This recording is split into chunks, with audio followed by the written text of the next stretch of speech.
Breaking news. 2 murder cases have the attention of a nation, and I may have made a discovery that explains what's happening to America. Oh, it's time for the news! First, let's review the cases. 1, 12-year-old Tamir Rice shot and killed by cops who thought he had a gun that turned out to be a toy. 2 days ago, they ruled officers would not be charged in his murder. But then, the 2013 curious case of Ethan Couch, the white teenager from Texas whose drunk driving killed 4 people. Seemingly obvious open and shut case, except for one alarming detail. Because Ethan told the court he was suffering from a little-known mental disorder called affluenza, and this is where our story begins. Quickly! Back to 2013! But wait, 2013, Rafa? What is affluenza, you ask? Oh, brace yourself. Affluenza, the guilt or lack of motivation experienced by people who have made or inherit large amounts of money, also called sudden wealth syndrome. Oh my god, he blamed money.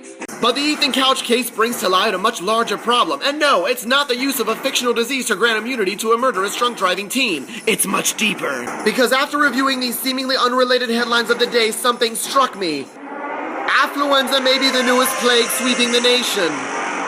Now, according to my research, affluenza and 2 related mutated strands are quickly spreading across this nation, faster than Ted Cruz's outtakes.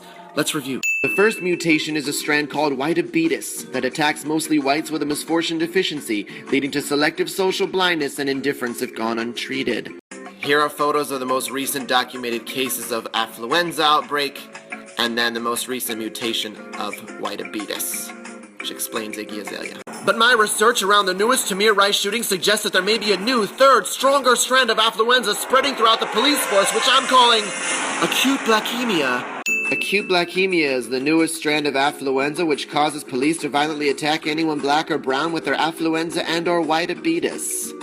Yeah. Acute blackemia does seem to be on the rise already in metropolitan areas, infecting police with the same symptoms as rabies. Sudden ignorance and violent outbursts for no reason. With the exception of the affluenza case of Stacey Dash, black people seem immune to all strands, but should avoid police officers the way Will Smith avoids zombies in I Am Legend. They attack during the day now. And when police transmit their sickness to a victim, it's almost certain death.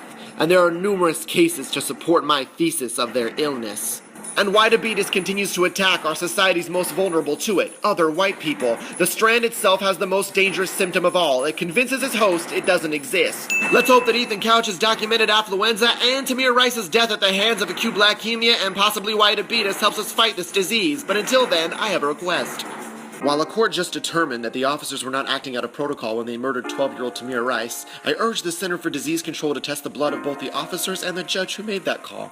Because those officers displayed classic symptoms of acute blackemia and whiteabetes, and it's even possible the court system itself is infected, having already been exposed to Ethan Couch's affluenza. And you out there, you make sure that you get tested for acute blackemia, whiteabetes, and affluenza, and make sure your friends get tested, and together, we can beat this.